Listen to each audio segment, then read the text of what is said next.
안녕하십니까, 김낙곤입니다. 그레이트 광주, 광주다운 도시, 이용섭 광주광역시장의 도시재생 철학을 담은 선거 공약이었습니다. 광주시는 최근 이용섭 시장의 도시 철학을 담아 광주다운 도시 경관을 조성하기로 했습니다. 그 첫 번째 단계로 도시 상업지역의 고층 주상복합 건물의 높이를 제한하는 안을 내놨습니다. 이와 관련해 현장의 반응은 찬반으로 엇갈리는데요.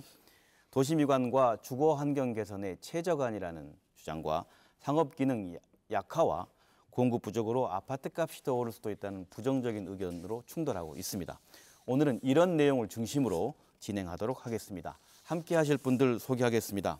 먼저 광주시 도시재생국 문범수 국장님 나오셨습니다. 안녕하십니까? 안녕하십니까? 네, 이어서 대한주택건설협회 광주 전남도회 신수희 사무처장님 나오셨습니다. 안녕하십니까? 네. 이어서 광주대학교 도시계획부동산학과 노경수 교수님 나오셨습니다. 안녕하십니까? 네, 끝으로 대한건축사협회 부회장을 역임하신 이창률 건축사님 나오셨습니다. 반갑습니다. 광주시의 그 도시 정책 중에 이슈가 된 문제가 상업지역의 고층 주상 건물, 우리 흔히 말하는 주상 복합 아파트라고 얘기하는 건가요? 네, 예, 문제인데 시민들이 보실 때는 고층 건물의 높이를 제한하는 정책으로 받아들일 텐데 문범수 국장님, 광주시가 이런 상업지역 내 주상복합 건물을 제한하는 규제하는 이유 어떤 것인지 좀 설명해 주시죠. 네, 우선 우리 사회자님께서 높이 층수 제한이라고 했는데 사실 층수 제한이 아니고 이건 용적률을 제한하고자 하는 겁니다. 네. 원래 용도 용적제라는 것은 2000년도에 국토부에서 그 당시 건설부에서 상업지역 내에 주거 기능을 할 수 있는 시설과 아파트와 또 오피스텔, 업무 시설이나 상업 기능을 할 수 있는 이런 시설이 혼재돼 있을 때 주거 기능은 용적률을 주거지역의 용적률, 또 상업 기능의 시설을 할 수 있는 건 상업지역 용적률을 이렇게 각각 적용하도록 그런 제도에서 출발을 했는데요. 이게 그 당시에 저희 광주시에도 도시계획 조례로 국토부의 표준 조례를 받아서 제정을 했습니다. 그러다가 2006년도에 도심 공동화 현상이 곳곳에서 나타나고 지역경제 활성화가 안 된다는 그런 이제 여론도 있고 해서 1차 개정을 했었습니다.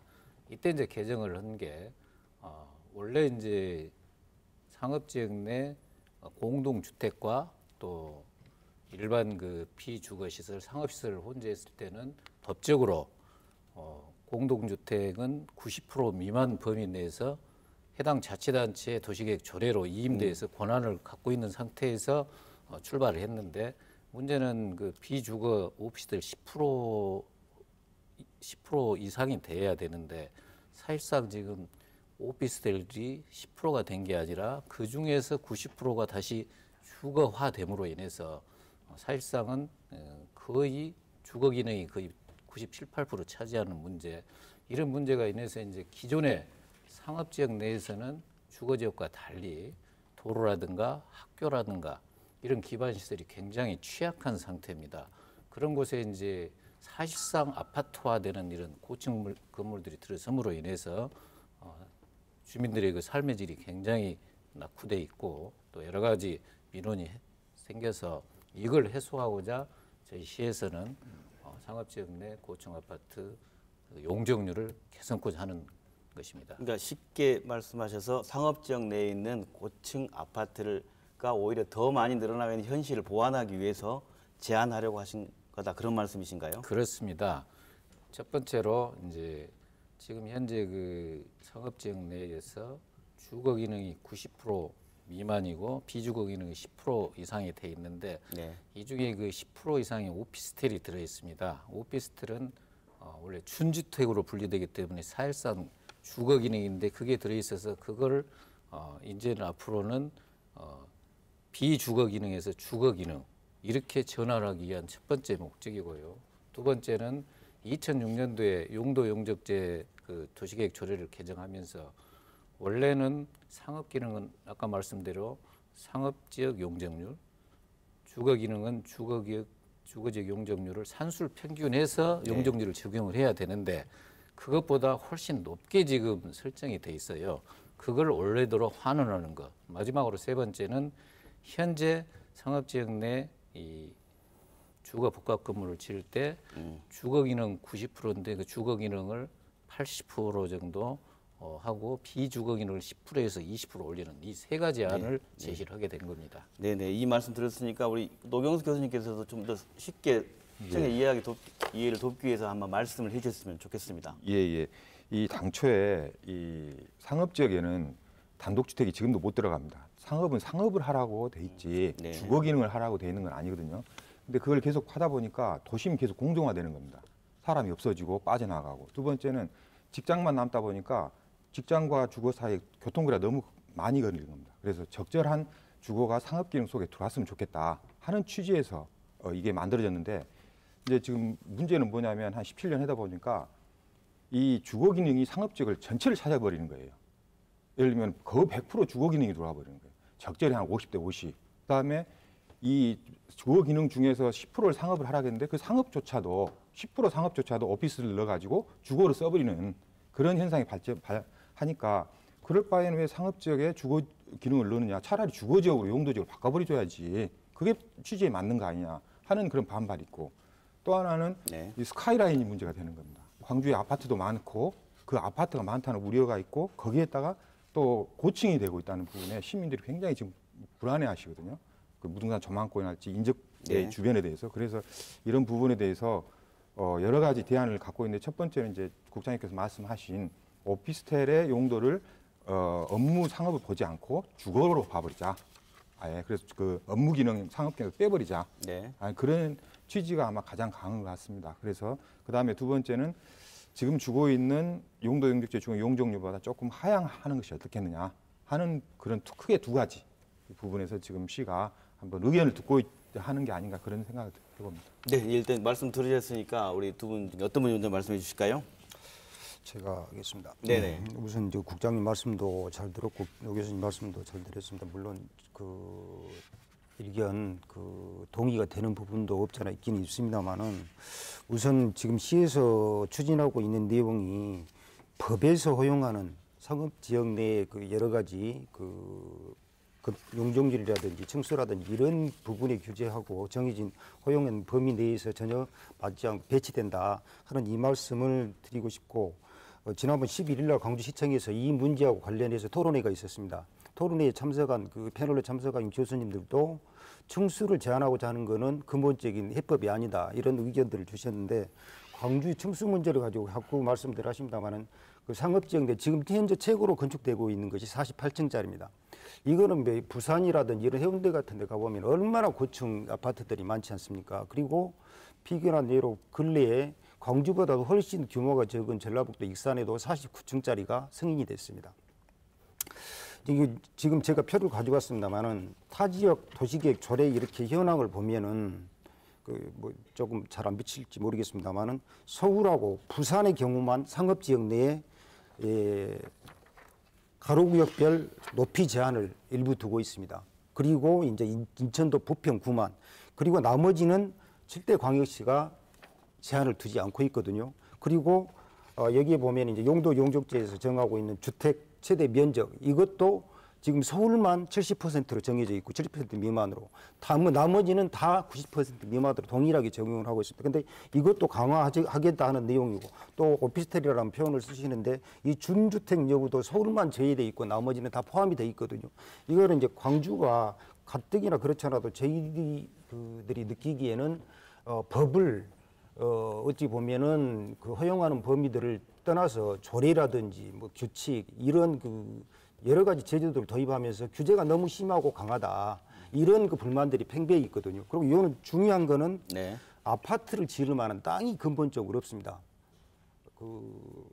우리 노 교수님 여기 계시니까 잘 아시지만 2000년도에 그 종별 세분화 주거지역 세분화를 하면서 2003년부터 적용을 했습니다만은 2종, 3종 주거지역이 어느 정도 면적을 확보를 해줬어야 되는데 그 면적들이 너무 적다 보니까 지금 이제 땅이 없어요. 그리고 이제 상업지역이 지금 공동화 된다는 좋은 말씀을 해주셨는데 지금 공동화가 되고 있습니다. 왜? 사람이 근본적으로 들어가 살아야 되는데 그 사람이 살 수 있을 만한 여건이 안 되거든요. 그래서 이제 지금 다시 상업지역 내에 아파트들이 들어서고 하니까 지금 학교 문제도 지금 폐교 직전까지 갔던 학생들이 네. 오히려 학생들이 늘어나고 있는 이런 긍정적인 효과들도 나타나고 있는 것이거든요. 네, 우리 건축사님께서는 어떤 계신가요? 도시의 밀도는 용적률이 억제 강제를 하고 있습니다. 상업지역에 용도 용적제라는 제도를 만들어서 20년 가까이 이 제도를 도입하다 보니까 각 도시마다 그 도심의 공동화 문제가 심각하게 대두가 됐단 말이에요. 그래서 뭐 여의도라든가 강남이라든가 인천의 청라지구라든가 부산의 해운대라든가 이러한 곳을 보면은 용도 용적제를 적용하지를 거의 안 했습니다. 즉 이러한 제도를 수요와 공급 원칙에 따라서 시민에게 맡기는 거예요. 모든 정책이나 제도는 시민들 입장에서 수능적이야지 과거처럼 정복적인 제도는 전부 실패했다고 이렇게 보고서가 나와 있습니다. 지금 시행하는 곳에서는 그 상업지역 내에 주거용 그 오피스텔이 많이 들어오면서 전반적인 광주다움에 대한 걸 해치고 스카이라인까지 포함한 그런 걸 제한하려는 얘기를 하고 계신 것 같고, 현장에서는 그렇다고 해서 이해되지만 그 용적률을 제한하면서 상업적이 갖고 있는 어떤 최고의 효율을 떨어뜨리는 문제는 또 크지 않냐라는 의견으로 되는데, 그렇다고 한다면 하나 둘씩 좀 시청자 이해를 돕는 얘기를 좀 해주면 좋겠어요. 국회에서 법을 만들었고 이에 따라서 국무위원들이 시행령을 만들었단 말이죠. 총리령으로. 거기에 건축물의 기능에 대해서 용도 분류가 되어져 있습니다. 그 용도 분류는 대분류가 있고 소분류가 있어요. 그 대분류상에서 오피스텔은 업무시설로 분류가 되어 있고 아파트는 주택 건축물로 분류가 되어 있단 말이에요. 우리 강주구 광역시 조례가 법과 시행령에서 정하고 있는 범위를 벗어나서 조례로 정한다는 것은 초법적이다. 초법이란 국가가 정하고 있는 법령에 반한다든가 일반 사회적 관념에 어긋나서 기준을 만드는 것이 초법이라고 이렇게 정의하고 있단 말이에요. 만약에 이럴 때 우리 시민들이 이게 순응하겠느냐, 이게 문제란 얘기예요. 다시 말해서 상업적에서 주거의 건물을 건축하지 말라는 법과 영이 없다는 얘기예요. 중요한 것은. 근데 우리 강주시만이 이거 강화를 하겠다. 현재 용도 용적제에 이 7개 광역시에서만 이거 적용합니다. 이 7개 광역시 용도 용적제 중에서도 가장 낮은 단계의 값을 우리가 적용하고 있거든요. 가장 낮은 단계. 낮은 단계라는 다시 말해서 우리 시민의 입장에서는 가장 강화된 기준이다 이 말이에요. 7대 도시 중에서. 근데 여기서 또 강화를 하겠고, 더더구나 중요한 것은 시행령에서 정하고 있는 그 용도 범위까지 바꾸겠다. 이럴 때 시민들이 수용하겠느냐. 여기서부터 또 시작을 해야 된다라고. 강주만이 적용하는 지금 정책이 나왔다 이런 말씀이신 거죠. 기존의 조례나 어떤 규칙을 7대 도시가 똑같이 적용한 네. 기준값이 너무 강화돼 있다. 거기에서 또 강화하고자 한다. 네. 예. 예, 금방 우리 이창률 부회장님께서 말씀하셨는데, 아까 신수희 국장님께서 서울시는 이미 30%로 하고 있다고 말씀을 했거든요. 그게 초법적인 게 아니죠. 이미 법 테두리 내에서 하고 있는 겁니다. 근데 자꾸 초법적에서 그건 사실이 아니고요. 국토계획법 제76조 시행령 71조에 딱 명확히 돼 있습니다. 뭐라고 돼 있냐면 주거 비율이 공동주택과 주거 복합 건축물을 동시에 지을 때는 주거 비율을 90% 미만에서 도시계획 조례로 정한다고 돼 있어요. 그럼 그 도시계획 조례는 시도지사가 정하도록 돼 있습니다. 그래서 우리가 그걸 받아서 모법을 받아서 정하기 때문에 어디 공무원이 법을 위반해서 할 수가 있습니까? 당연히 법 테두리 아래에서 하고 있는 겁니다. 그 비교는요.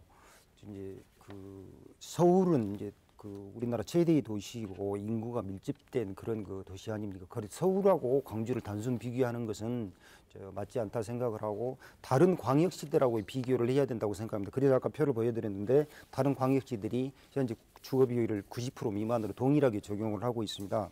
지금 그 공동화 문제를 자꾸 말씀들 하시고 있지 않습니까? 이게 이제 어찌 보면은 시대적인 그 최대 그 화두다 이렇게 이제 생각을 하고 있는데 본래 저 이제 상업 지역이다 그러면 상업이라든지 업무, 문화, 뭐 기타 사회적인 이런 시설들이 접적돼 있는 그런 공간 아니겠습니까? 그래서 이 중심지로서의 그 본연의 역할을 수행을 하고 담당을 할 수 있었어야 되는데 그 기능들이 이제 광주가 신도심을 외곽으로 그 개발을 하면서 이런 거의 기능들이 같이 이전을 해갔단 말이죠. 그러니까 기존에 있었던 상업지역 시설들이 그 기능 발휘를 하지 못하고 인구가 제일 중요한 분야는 빠져나가니까 거기에 지금 공동화 현상들이 계속 가소가 되고 있었던 것이죠. 그런데 이제 여기에 지금 현재 규정에 맞춰서 아파트라든지 비주거시설이 같이 복합해서 들어가면서 인구도 이제 다시 그 돌아와서 재정착을 하고 있고 그래서 이제 여기에서 다시 상업지역의 기능들이 이제 되살아나고 있는 그런 이제 상황이 된 것이죠. 그래서 이제 이런 긍정적인 측면들을 보고 또 지금 광주가 전체 도시 면적 2%밖에 안 되면 상업지역이 차지하는 비율이 그래서 이 고밀도로 잘 활용을 해서 개발을 함으로써 공동화를 다시 그 방지할 수 있는 그리고 도심 기능을 회복시킬 수 있는 이런 차원의 접근이 필요하다. 지금 현재는 거기가 뭐 유흥이라든지 모텔이라든지 이런 시설들만 그 일부 있고 거의 지금 공동화돼 있지 않습니까? 좀 이렇게 이런 문제들 해결해야죠. 싶습니다. 왜냐하면 시청자 입장에서는 지금 뭔가 좀 구체적인 그림이 안 그려질 수도 있습니다. 좀 잘 설명해 주셔야 되는 건데 지금 국장님 이번 상황에 해당되는 지역이랄까요? 그리고 지금 용도 용적률을 하시지만 시청자 입장에서는 아마 일반적으로 높이로 생각하실 것 같은데. 어느 지역에 어느 정도 높이를 제한하는 문제인지 좀 설명해 주신다면. 네, 그 지금 대표적인 우리 상업 지역이 이제 원도심, 충장로를 중심으로 한 원도심하고 우리 상무지구, 첨단, 송정역 주변, 또 이제 각화동 그 농수화물 도매시장, 뭐 벽운동 노타리 주변 이렇게 크게 이렇게 분류가 돼 있습니다. 그래서 이제 대표적으로 각화동 그 농수화물 그쪽 그 서희건설에서 지금 약 36층 건물을 지금 짓고 있는데요. 한 5-6개 동의 아파트를 짓습니다. 상업지역 내 사실상 그 마지막 한 동을 오피스텔을 짓고 있어요. 그럼 오피스텔은 현재 이제 주거로 분류가 안 되고 상업지역 그 용적률을 따르기 때문에 1000%까지 지을 수가 있습니다. 근데 나머지 아파트는 최고에도 400%밖에 못 짓지 않습니까? 그래서 이걸 혼재해서 용적률이 오피스텔이 올라가니까 상대적으로 아파트도 따라서 이제 올라갈 수밖에 없지 않습니까? 이렇게 되다 보니까 이제 전반적으로 층수가 올라갈 수밖에 없죠. 용적률이 높아지면. 그래서 이제 그런 문제들이 거기뿐만 아니라 최근 들어 곳곳에서 나타난 이유가 뭐냐면 2015년까지는 건축물 사선 제한이라는 건축법의 규제가 있었습니다. 이게 뭐냐면 도로가 있으면 도로 연접에서 건물을 지을 때 도로폭 곱하기 1.5m 이게 40m 도로면 곱하기 1.5 60m 이상을 지을 수 없게끔 돼 있는데 그 규제가 풀어져 버렸습니다. 그래서 소방도로 6m든 10m든 아무 데도 이렇게 마음 놓고 고층 아파트를 지을 수 있게 풀어졌기 때문에 실은 이 용도 용적제를 그 시점에서 서울은 이미 아까 개정을 했다고 했습니다만 그 시점에서 같이 병행해서 이걸 검토를 해서 지금쯤 시행해야 맞은 겁니다, 사실. 근데 그동안에 저희도 안 한 게 아니고 2015년 그 건축물 사선 제한 이후부터 쭉 검토를 해왔는데 아까 우리 그 건축사협회라든가 건설업계에서 굉장히 그 상권 활성화라든가 지역경제 이런 문제들 때문에 약 3년을 계속 토론을 하고 해와서 지금도 계속 방치하면 도저히 이제 때는 늦겠다 해서 지금 이 제도를 도입하자 그렇게 추진을 하는 겁니다. 시민들의 그 우려로부터 이게 출발된 것이지 행정으로부터 출발된 건 아닙니다. 네, 그 우려가 있는 거죠. 어떤 설명해 주신다면. 아파트가 너무 과다하다. 외곽에 보면 다 아파트고 또 스카이라인은 너무 높다. 고층이다. 이런 부분에 대해서 걱정을 하시는데 그런 것 때문에 이것을 규제하자 그런데 지금 우리가 적정 용적률이 벽산 블루밍 지금 있는 무남동 있지 않습니까? 네네. 그게 300%입니다. 그 솟아 올라와 있는 장벽처럼 그게 300%입니다. 그 이상 가면 이건 주거로서의 상당히 주거 기능으로 저하된다. 그 이상 가면 안 된다. 그런데 지금 최근에 올라온 것은 600% 이상짜리가 올라오고 있습니다. 이랬을 때 과연 그 주거의 어떤 충진, 주거의 공동화를 해소하는 데도 중요하지만 우리가 생각하는 주거 환경, 그다음에 주변에 있어서 영향 이런 부분을 훼손하면서까지 그러한 환경들을 지금 만들어 나가야겠느냐. 이건 바람직하지 않다. 애초에 이 제도의 취지 자체도 적절한 주거와 상업 업무 쇼핑이 융합되라 했더니 이게 뭐 한쪽으로 완전히 쏠려버리는 그러한 효과를 내기 때문에 지금 시에서 적절한 타이밍이 지금이다 이렇게 본 것 같습니다. 제가 좀 네. 정책을 수립하고 어떤 기준을 만들 때는 유사 도시의 사례를 들고 와야 되지 않겠습니까? 서울시는 1,000만 미만으로 떨어졌다 하지만 통계 자료에 보면 지금도 전국 18만이고요. 경기도가 인구가 1,300 약 20만 됩니다. 서울 인근에 최근에 100만이 넘는 도시가 3개가 생겨났어요. 더 이상 포화 상태입니다. 더 이상 팽창해서는 안 될 그 서울입니다. 여기에 비교해서 우리 광주가 이런 제도를 서울 따라서 해야 되겠다. 그건 물론 우리 국장님 아니겠지만은 부산이나 대구나 인천, 대전, 울산하고 비교를 해야죠. 그래서 우리 시민의 입장에서 보면은 광역시 특별시 빼버리고 광역시의 용적률이라든가 영도 용적률의 중간값은 우리도 적용하자. 제일 낮은 단계, 제일 강화되어 있으니 기업 활동도 안 되고 떠나는 도시다. 자꾸 여기에 초점을 맞춰야 된다. 이게 단순히 10%다, 20%다, 30% 하는 수치상의 문제로 접근을 하면 굉장히 곤란하거든요. 지금 현재 이제 그 상업 시설 면적이 10% 이상 차지해야 된다. 규정이 그렇게 광주에서 적용을 하고 있는데 만약에 이게 20%나 30%로 강화된다 그러면은 상업 지역 앞으로 남아 있는 뭐 얼마 남지도 않았습니다만 그 땅을 활용할 수 있는 기회가 원천적으로 박탈이 되게 됩니다. 왜? 상업적 기본적으로 어느 정도의 그 땅값이 굉장히 높은 지역이거든요. 이 땅값에 비례해서 적정한 그 용적률이라든지 이런 이제 그것이 수반이 됨으로 인해서 그게 이제 그 사업성을 가지고 할 수 있는 것인데 지금 현재 오피스텔도 분양이 거의 안 되고 있습니다. 그리고 상가 면적은 2층 같은 경우는 아예 전혀 되지 않고 1층도 비어 있는 것이 굉장히 많습니다. 그러면은 만약에 지금도 비어 있는데 이걸 20% 30%는 높인다? 그러면은 사업을 하지 말라는 이야기하고 똑같죠. 그러면 도심 공동화를 계속 방치하고 가야 된다는 그런 결론이 납니다. 그리고 또 상업 지역의 그 토지를 소유하고 있는 분들한테도 치명적인 그런 그 결과를 가져오게 되죠. 이거는 결과적으로 이 건설 산업을 붕괴를 시키면서 연관된 그 산업이라든지 거기에 그 종사하고 있는 고용이라든지 이런 고용 문제하고도 굉장히 밀접한 그 관계가 있어서 이건 정말 신중하게 접근해야 된다 그렇게 봅니다. 예, 제가 말씀드리겠습니다. 방금 좋은 말씀하셨는데요. 저희가 상업지역 내 오피스텔은 전혀 제한을 하지 않습니다.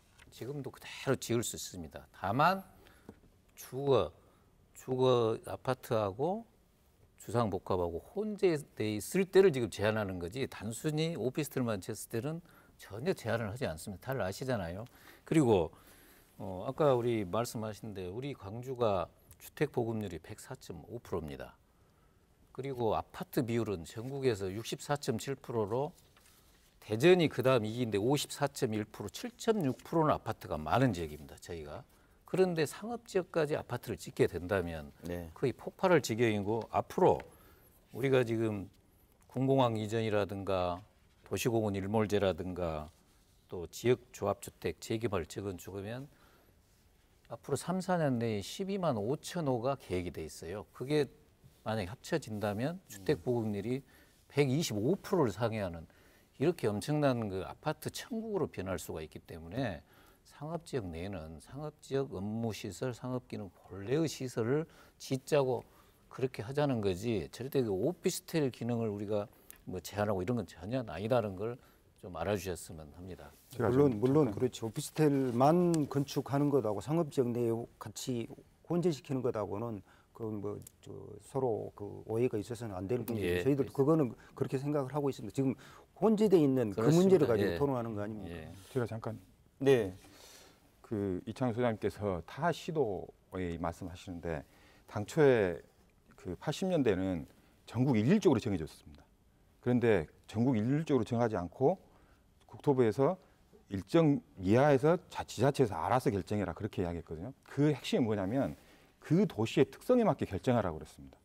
그런데 지금 와서 보니까 다 똑같아졌어요. 왜 그러냐면 옆에 도시하고는 우리는 똑같아야 된다. 자기 개성하고는 상관없이 광주다움은 과연 어떤 부분이냐, 네. 광주의 지금 아파트 실정이랄지 광주의 도시 모양이 어떤 거냐 하는 부분에서 광주의 규제치를 찾아야 되는데 그러한 현황 분석의 진단보다는 옆에 도시의 규제를 먼저 보는 겁니다. 네. 그래서 따라갔던 문제가 가장 크고 해운대 같은 경우는 결정적인 뭐냐면 용도용적지가 되지 않을 때 지어버렸어요. 그래서 부산 그 시 담당자들이 이건 너무 때가 늦어버렸다. 이건 우리한테 너무 치명적이다. 대구도 마찬가지입니다. 우리가 도시 전문가들이 가서 대구를 볼 때도 이건 더 이상 어떻게 회복할 수가 없구나. 그런 마음을 갖고 우리 전문가들이 항상 보고 있습니다. 근데 그 지역을 따라가자 하는 것보다는 우리는 아직 좀 더 광주다운 도시를 만들 수 있는 여력이 있습니다. 자원도 있고. 그래서 이때쯤에 한번 진정하게 한번 고민 한번 해보자. 다만 말씀하신 시장의 영향을 네. 미치지 어느 정도 미치고 있는가. 뭐 새롭게 하는 게 아니고 기존 소유 관계가 있기 때문에 그런 부분도 면밀히 살펴봐야겠죠. 지금 우리 강주가 상업적이 1.8%입니다. 정확히. 이 작은 땅 안에서 시민이 내 상업적 땅에 최상권 행사를 해야 되겠다는 얘기예요. 다시 말해서 이미 상업적인 우리 강주광역시 그 토지비가 약 8,900만 원에서 3,000만 원까지 이렇게 토지비가 이렇게 형성돼 있고요. 현재. 다음에 주거지역은 약 200에서 500만 원. 평 말씀드려서 죄송한데 이러한 기준들이 있습니다. 우리 강주광역시는 또 우리 이용섭 시장님의 시정 정책은 시민의 재산권을 보호해야 됩니다. 다시 말해서 시민의 가치를 창조하는 것이 강주시를 경영하는 목적이라고 피터 트로트 교수가 이렇게 얘기를 했지 않습니까? 우리는 배웠단 말이에요. 시민의 가치 창조에 있는 것이지 7대 광역시의 기준에 대해서 우리는 중간 숫자를 자꾸 강조하는 이유입니다. 우리 시민의 재산을 우리가 보호를 해줘야지 누가 보호하겠습니까? 시민들은 여태까지 40년 동안 억제 당하면서 침묵해왔어요. 침묵해왔습니다. 침묵에 지쳐서 이제 떠나버립니다. 강제사업 안 하겠다는 얘기예요. 금방 말씀하신 대로 상업지역이 1.8%인데 주거지역은 17.3%입니다. 저희 광주가. 그 아파트를 주거지역에다 짓도록 돼 있는 거지 상업지역에 아파트를 짓는다는 것은 맞지를 않고요. 물론 지금 현재도 90%까지는 짓고 있는데 그걸 약간 상업기능 본래의 기능을 회복하고자 약간 상향하자는 것뿐인데 마치 전체를 아파트를 못 짓는 것처럼 그렇게 말씀하시면 안 되고요. 제가 이제 딱 그 분석을 해보니까 주거지역과 상업지역 그 시민 보호라인 1.8% 보호하면 17.3%의 시민들이 피해를 보게 돼 있어요. 형평성 문제 때문에. 왜냐하면 주거지역은 땅값이 상업지역보다 보통 그 절반값 정도 되는데 상업지역이 한 2배 이상 높습니다. 근데 여기다 아파트를 지으면 이게 5배로 올라갑니다. 그러면 상업지역에 있는 시민들은 엄청난 이익을 볼 수가 있어요. 그러면 일반 주거지역 내 17.3%라는 시민은 상대적인 피해를 보게 되는데 1.8%를 위해서 시정을 그렇게 하는 것은 저는 아니라고 봅니다. 전체 종합적으로 해서 모든 사람이 골고루 혜택을 볼 수 있는 게 시가 나가야 할 방향으로 생각을 합니다. 네.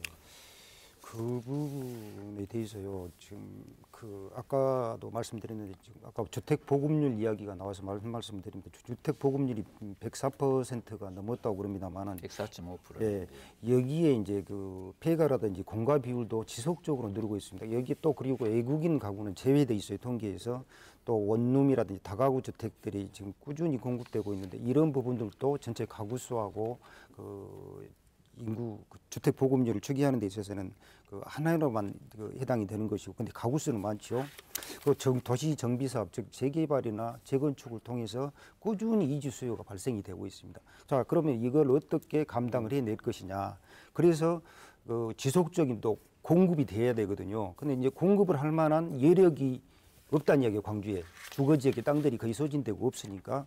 그래서 이제 장기적으로는 이제 선진국 수준인 그 주택 재고율을 120% 정도까지 끌어올려야 주거 안정이라든지 주택 가격 안정이라든지 이런 두 마리 토끼를 동시에 잡을 수 있다. 이렇게 이제 보여지는 것인데, 그리고 주택 비율을 지금 이번에 이제 정부에서도 827 대책하고 913 대책까지 내놨지 않습니까? 여기에 이제 서울시하고 입장이 좀 다른 부분들이 있는데 그 국토부에서는 30곳에 신규 택지 개발을 해가지고 30만 명을 수용할 수 있는 단지를 개발하겠다 이렇게 했는데 이제 그린벨트 해제하는 문제에 대해서는 서울시에서도 이제 반대를 하고 있어서 대신 서울시에서 다른 안을 가지고 있지 않습니까? 상업 지역에 지금 현재 주거 비율이 70% 미만으로 돼 있는 것을 상향시키겠다. 그래서 예, 그렇죠. 그렇게 해가지고 여기에 그 일정량의 주택을 충분히 공급할 수 있도록 하고, 예, 그렇죠. 그렇게 하고 그 유유토지, 뭐 학교 이적지라든지 그 구치소 부지라든지 철도 차량 기지라든지 이런 부분들을 활용해가지고 기능들을 살려내겠다 하는 이런 또 보관들을 가지고 있지 않습니까? 그리고 현행보다도 용적률을 상향시켜주겠다. 이런 정책들하고 비교해 봤었을 때 지금 뭐 다른 타 시도하고 단순 비교라고만 생각하셨는데 말씀하셨는데 이게 같이 가자는 그런 논리가 아니라 다른 이런 고민들도 타 광역 시도에도 똑같이 한다는 이야기죠. 시민의 발의에 의해서 광주다움을 추구하기 위해서 이런 제안을 하게 됐다 했고 반대로 또 피해보는 시민들이 존재한다라고 해서 이 광주다움을 추구하면서 방금 말씀하신 부분들이 상업 지역에 대한 부분을 효율을 높일 수 있는 그런 상생 방안 서로 좀 답을 좀 모아볼 방안은 없을까요? 그런 측면에서 좀 말씀해 주시면 고맙겠는데요. 먼저 어떤 상업 지역 상생 방안은 지금 저희가 2% 미만이라 그러는데 제가 보기에는 2%도 지금 과다합니다. 왜냐하면 상업이 우리가 상업 지역에서만 일어나는 게 아닙니다. 네. 지금 예를 들면 영봉지구 같은 경우 다 주거 지역이거든요. 네. 우리는 주거 지역의 상업이 굉장히 많이 일어나고 있고 실제로 상업이 일어나지 않은 주거 지역에다 과다하게 지금 지정해 놓은 그런 측면이 있습니다. 굳이 주거를 하고 싶으면 좀 그런 데를 좀 주거로 좀 전환시킬 수 있으면 전환시켜야 되는데 그러지는 못하고 있거든요, 사실. 그래서 제가 생각하는 부분은 지금 상업 지역으로 지금 남아 있는 빈 땅 부분을 활성화시키는 부분에서 어떻게 하면 적절한 서울시 같으면 주거 상업의 50% 정도를 이야기하는데 적절한 비율의 주거와 상업 업무를 맞출 것인가 하는 부분에 우리가 좀 초점을 맞춰야 되지 않을까. 이거 지금 저쪽에 이찬용 소장님이나 신수희 차장 말씀하신 시민은 시장의 논리고 네. 저희 국장님과 제가 말씀드린 것은 정부의 규제에서 질서 있는 도시를 만들자는 논리이고 이것은 가는 서로 간에 융합돼서 조화를 맞추는 점들을 찾아가는 것이지 어느 한쪽을 설봉하는 논리는 아닐 겁니다.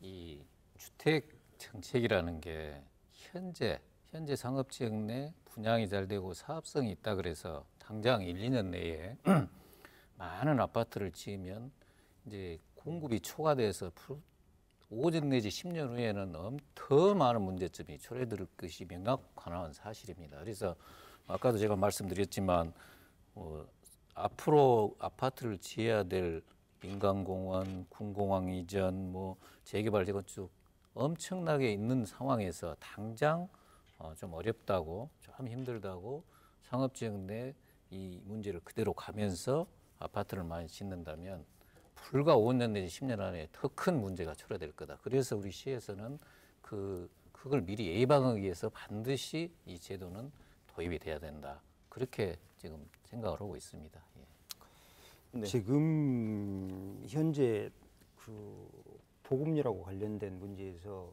자가 소유하고 있는 비율은 아직도 70%를 넘지 못하고 있습니다. 그럼 이분들이 궁극적으로는 내 집 하나 갖기를 소망하면서 지금 열심히 저축하고 경제 활동들을 하고 있지 않겠습니까? 이제 공급은 지금 그래서 지속적으로 주거 안정이라든지 가격 안정을 위해서 필요할 수밖에 없는 부분이고, 근데 이거를 이제 1, 2년 가구도 계속 지금 증가하고 있지 않습니까? 이미 50% 이상을 지금 상회하고 있는 이제 그런 실정이 있고요. 네네. 부동산이란 제한은 기본적으로 한정이 돼 있지 않습니까? 공산품과 같이 이렇게 다시 복제를 한다든지 이렇게 재생산할 수도 없는 그런 문제를 가지고 있고, 또 선호도가 높은 지역은 그래서 경쟁이 좀 더 있고 효율적인 이용이 그래서 더 필요한 것이다.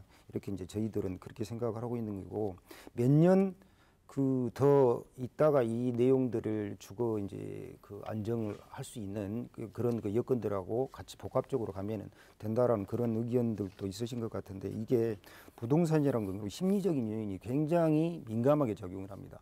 한번 얼어붙기 시작하면 순식간에 꺼져버리거든요.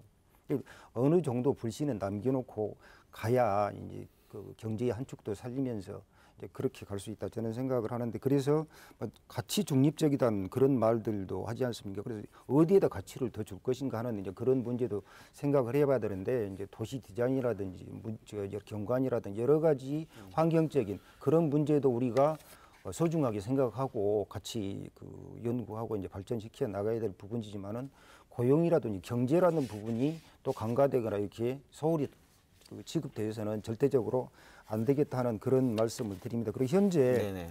그 저희가 이제 최근 4년 동안 거를 지금 그 한번 집계를 해본 표가 있어요. 우리 지역 업체들이 그 광주 전남 지역 업체들이 2014년 같은 경우에 13,000, 그 다음에 타 지역에 지은 것이 32,000. 뭐 2015년 같은 경우에는 광주 전남에 10,000, 타 지역에 44,000. 이런 정도로 외지에 짓는 것이 63%.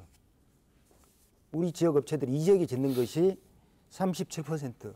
이런 정도 비율이거든요. 근데 이게 이런 규제들이 더 늘어가면 이 비율들은 더 심화되죠. 그럼 이 고용 문제하고 직결되기 때문에 이 고용을 창출해야 된다. 일자리를 만들기 위해서 뭐 중앙정부고 지방정부고 온통 거기에 지금 매달리고 있는 그런 실정 아닙니까? 근데 건설업이 여기서 고용을 창출하는 것이 절대적입니다. 근데 이제 고용 창출이 아니라 오히려 고용 절벽을 만들어버리는 그런 우우가 있어서는 안 되겠다. 주택 보급률에 대한 말씀을 하시는 거 들어보면 광주에 아직 더 지을 곳들이 나중에 현재 우리 도시개발 관계에서 있을 수 있다는 말씀 갖고 국장님께서 현실적으로 봤을 때는 주택 보급률에 관련된 부분에서의 시장의 상업적을 좀 풀어줘서 공급을 조절하지 않으면 또 가격 상승이나 문제가 있을 수 있다 그런 얘기를 드리는데 그렇습니까 어떻습니까? 사회자님, 상업적으로 풀어주라는 것이 아닙니다. 네. 7대 광역시 평균값의 영종률을 우리는 적용하자. 너무 강화되고 제일 강화되고 가진 낮은 값을 평균치만 적용하자 이 말입니다. 예.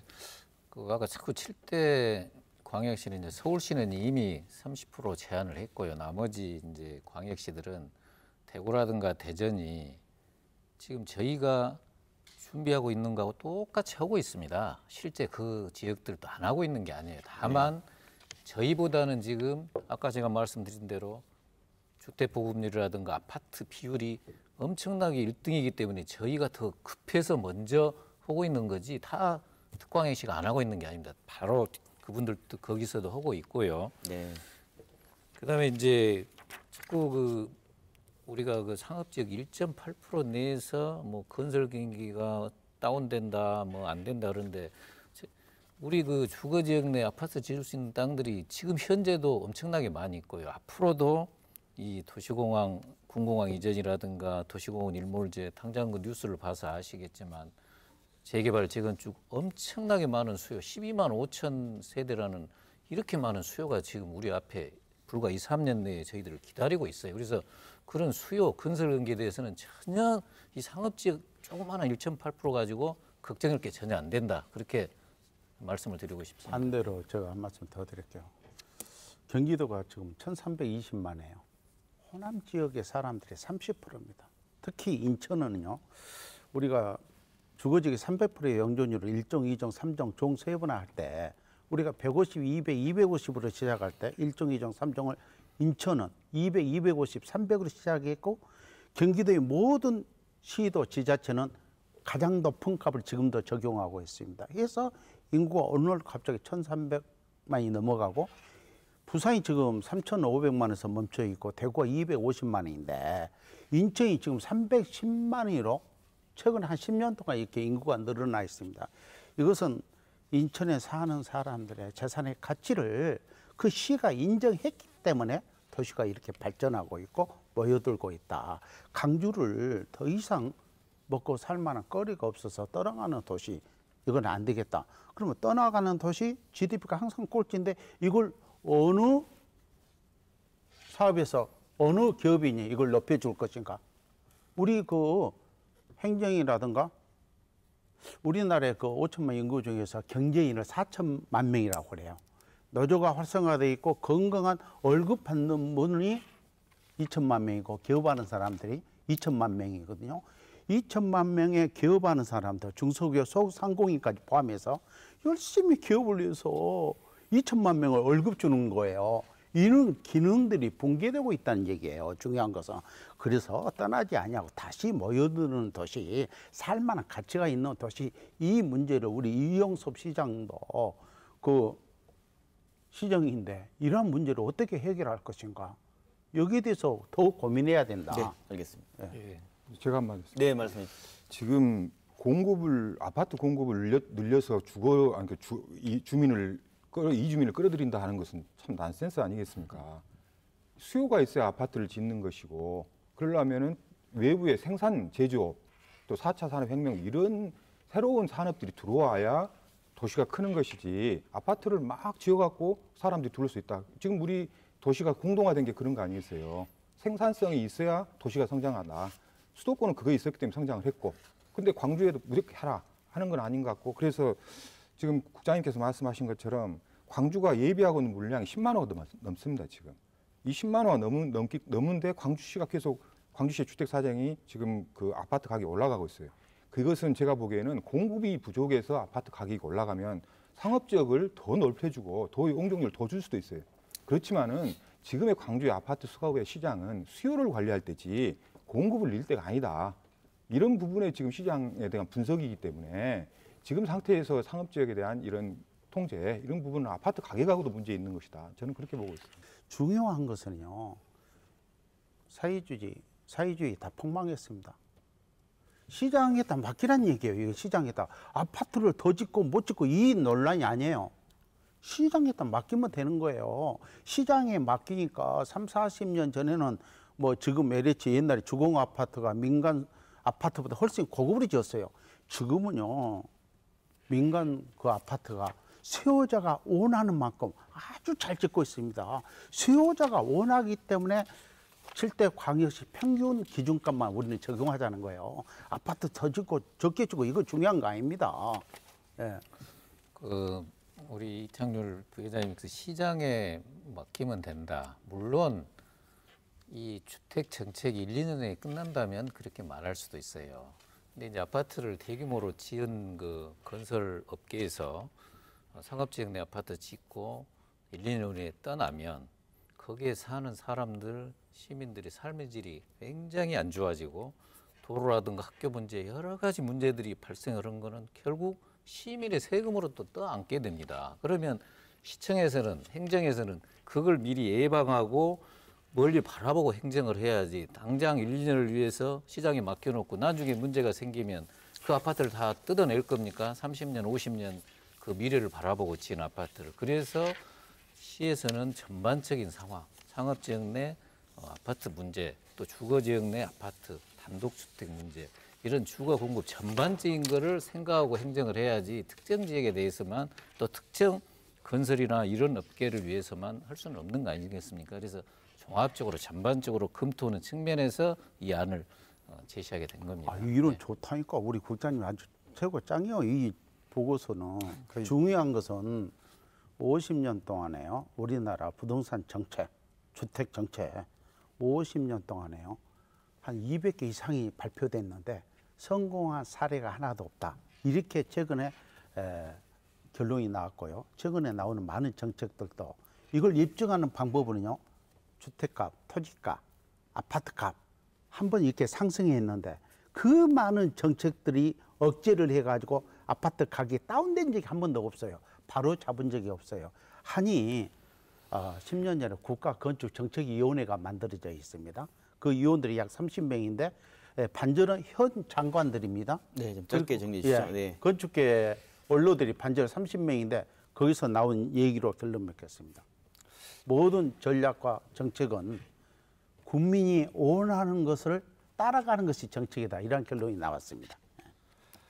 저기 이제 수요 공급 말씀도 있었고, 그랬는데 이제 부동산은 생산하고 소비가 같은 지역에서 일어나는 것이거든요. 이제 우리 아까 국장님 광주시에 이제 장기적인 그 뭐 개발하고 관련돼서 주택 공급할 수 있는 그 공급 능력 그 말씀을 하셨는데, 뭐 군공항이라든지 민간공항 개발이라든지 공공항 이전이 어느 시점에 어떻게 되겠습니까? 민간공항 부분도 지금 2-3년 내에 금방 공급이 되어가지고 입주할 수 있는 그런 여건을 가진 것은 현실적으로 아니지요. 앞으로 상당 기간 그 시간이 필요하고 그래서 이제 보급률 문제라든지 뭐 재개발 재건축 1인 가구 문제를 아까 제가 언급을 해드렸는데 이런 그 이전 수요라든지 이것에 대비해서 꾸준히 안정적으로 광주가 최소한 민간에서만 담당해야 될 것이 적정량이 15,000세대 정도라고 저희들은 그동안에 통계를 가지고 쭉 주장을 하고 있습니다. 그래야 이제 가격하고 주거 안정을 동시에 이룰 수 있다. 그리고 이런 그 연속선상에서 그 정책들이 꾸준히 이루어져야지 갑자기 공급이 단절이 되면은 이견하지 못하는 엉뚱한 문제로 또 이것이 악영향이 나올 수 있거든요. 그래서 이제 이거를 조심스럽게 같이 투 트랙을 유지하면서 가야 된다는 이제 그 말씀을 드리고 싶고, 그 다음에 그 주거 지역이 아직 활용할 수 있는 그 여지를 가진 땅들이 많이 있다. 이거는 이제 현실하고는 좀 다릅니다. 그 지구 단위 그 수립 지침이라는 것까지 만들어 가지고 굉장히 그 제약들을 많이 하고 있어요. 일테면 영산강변에서 100m 이상 이격해야 된다. 또 자동차 전용도로라든지 이런 부분에서 몇 미터 이상 이격해야 된다. 그리고 나면은 그것이 용도상 주거지역일 따름이지 실제 활용할 수 있는 땅은 거의 없다는 이야기죠. 그래서 그 말씀에 대해서 한 말씀 드리겠습니다. 네, 간략하게 좀 시간입니다. 저희가 군공항 도시공원은 차치하고라도 당장 할 수 있는 데가 지역 조합주택을 지금 설립해서 하고 있는 데가 약 43개소에 24,000세대가 있고요. 재개발 재건축이 50개소에 25,000세대, 일반 택지가 37개소에 18,000세대 해서 또 행복주택까지 합하면 65,000에서 7만 세대를 당장 지을 수 있는 그런 여력이 있습니다. 이건 저희가 뭐 통계를 조사해서 제가 말씀드리는 거니까 아까 군공항이나 도시공원은 좀 3, 4년 걸린다 하더라도 당장 이런 공급 물량이 있을 수 있다는 걸 말씀을 드립니다. 네, 그 토론을 진행하다 보니까 이제 끝날 시간이 다 됐습니다. 그 양측의 얘기를 서로 들으셨을 텐데요. 서로 이제 팽팽하게 의견이 엇갈립니다. 광주다움에 대한 그 도시 건축 규제를 하려고 하는 시청과 그쪽 입장을 또 이해하셨을 것 같고요. 또 현실적으로 지금 발생하고 있는 문제에 관련된 얘기도 이해하셨을 것 같은데 그 마무리 발언으로 이런 게 필요하다, 이렇게 하면 좋겠다라는 어떤 나름대로 정리된 발언으로 해서 마무리 발언을 듣도록 하겠습니다. 어떤 부분부터 말씀해 주실까요? 그 양면성이 있습니다. 순기능이 있으면 역기능이 있지 않습니까? 노경수 교수님 해운대에 그 역기능에 대해서 말씀하셨는데 물론 70층, 80층의 그 아파트의 역기능 저도 인정합니다. 아니 작년에 50층 이상을 초고층 건축물, 30층 이상을 고층 건축물 이렇게 분류를 했으니 고층 건물까지는 아파트 억제하지 말고 앞으로 초고층 건축물에 대해서 아파트의 그러한 모양으로 짓는다고 하면은 건축이 그 도시의 격을 높일 수가 없잖아요. 디자인 좀 고급으로 해서 일반적인 그 세계적인 도시들이 그렇게 하고 있으니 초고층 건축물은 억제를 해서 아파트 못 짓게 하고 일반 그 고층 건물은 억제해서는 안 된다. 7대 도시의 평균치다 이것이 이렇게 결론했습니다. 네, 또 어떤 네, 제가 말씀드리겠습니다. 네. 이 초고층 아파트, 고층 아파트인데 광주다움을 만드는데 과연 고층 아파트가 장벽처럼 들어선다거나 또는 그 돌출에 갑자기 올라온다거나 또 유압적이거나 부동산을 가려본다거나 이런 부분은 참 가려서 물론 허용할 것은 허용하지만 우리가 경관 부분에서 많이 우려하고 계시니까 그런 부분을 좀 잘 선정해야 되고, 두 번째는 시에 말씀드리고 싶은 것은 최근에 이제 주택에 대한 종합계획을 수립하려고 합니다. 그럴 때 우리 주택의 수급 부분 이런 부분을 민간 부분에 예측을 해가지고 지을 것인가 말 것인가 하는 부분에 대한 시그널을 이렇게 잘 현명하게 제시를 해줘야 민간 부분이 잘 움직이지 않을까 그런 생각해 봅니다. 네. 큰 틀에서는 도시 디자인이라든지 문화 또 이런 경관 그거하고 건축이 같이 공존하고 상생할 수 있는 이런 방향의 모색이 필요하다는 것에 대해서는 진짜로 공감을 합니다. 이제 도시 재생하고 여기에 이제 재정착률을 재고 이제 공동화를 확산을 차단하는 문제라든지 지역 경제를 활성화시켜서 고용을 창출을 시키자 하는 문제 또한 굉장히 중요한 문제 아니겠습니까? 이제 건설업이 지난해 월 평균 보면은요 11만 9천 명을 월 평균 그 고용 증가를 시켰거든요. 증가폭이 그렇게 나와 있습니다. 근데 올 들어서 1월부터 5월까지 고용 증가폭이 월 평균 4만 9천 명으로 쪼그라들었습니다. 이건 작년의 절반 이하로 쪼그라든 것이죠. 얼마 가지 않으면은 마이너스 상태가 되지 않을까 저희들은 이제 그렇게 지금 심각하게 우려를 하고 있고요. 아까도 타 지역에 가서 건설하는 그 비율들이 약 7대 3 정도로 나타나는 걸 제가 표로 보여드렸습니다만 이러한 문제도 굉장히 고민을 같이 해야 되는 문제고 그래서 이제 그 앞으로 그 광주의 독특한 디자인이라든지 미관이라든지 이런 상징적인 그런 건물을 또 유도해서 할 수 있는 오히려 인센티브도 장려해가지고 줄 수 있는 그런 방안도 검토를 해야 된다. 저희들은 그렇게 생각을 합니다. 네. 제가 마지막으로 우리 민선 7기 이용섭 시장이 이제 취임하시고 우리 그 도시 재생에 대해서 광주다움을 해보고자.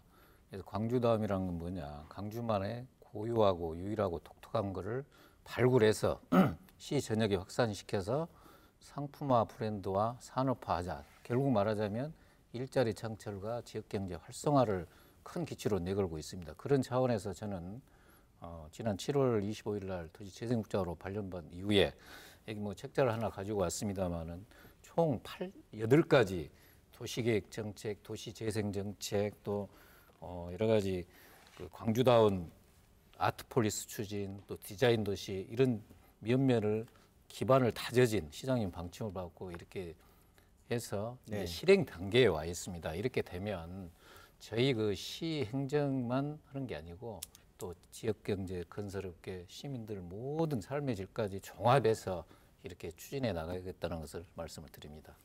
네. 오늘 네 분 열띤 토론 감사드립니다. 감사합니다. 고맙습니다. 감사합니다. 네. 상업지역의 건축 규제에 관한 논의는 도시의 외형을 그려나가는 문제이자 그 도시에 살고 있는 사람들의 삶과 직결된 문제인 것 같습니다. 광주다운 도시란 무엇인가? 그런 고민과 더불어 도시란 무엇인가? 그리고 우리가 어떤 환경에서 일하고 살아가야 되는지 더 많은 고민이 필요하지 않을까 생각됩니다. 오늘 순서 여기서 마칩니다. 시청해주신 여러분 고맙습니다.